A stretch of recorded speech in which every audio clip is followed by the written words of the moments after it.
1400 chercheurs, enseignants et enseignantes des 6 universités francophones ont répondu à une enquête relative à la culture de l'excellence et aux inégalités de genre.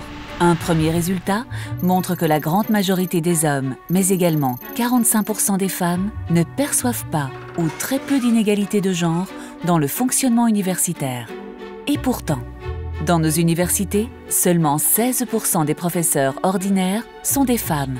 Ce phénomène du tuyau percé est bien connu et a déjà fait l'objet de nombreuses études qui relèvent différentes causes à cette disparité observée.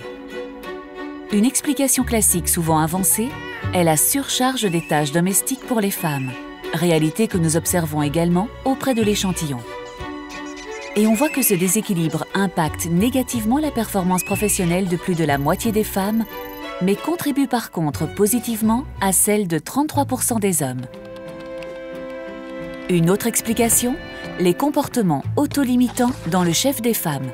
Bien que plus nombreuses au départ dans notre échantillon, elles seront moins nombreuses que les hommes à choisir de déposer un dossier de promotion. Ces facteurs individuels, familiaux et sociétaux n'expliquent cependant pas, à eux seuls, l'écart observé aux grades hiérarchiques les plus hauts. Les recherches précédemment menées montrent le rôle important des caractéristiques structurelles propres au fonctionnement des universités dans ces inégalités entre les hommes et les femmes.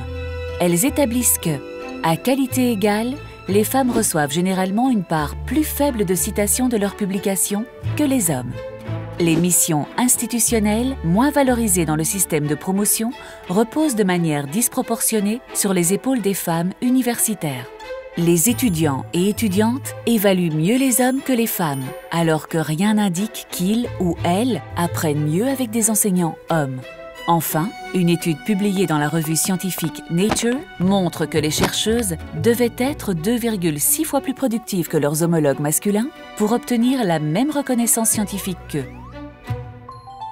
Et si on s'activait pour plus d'égalité entre les femmes et les hommes dans nos universités ?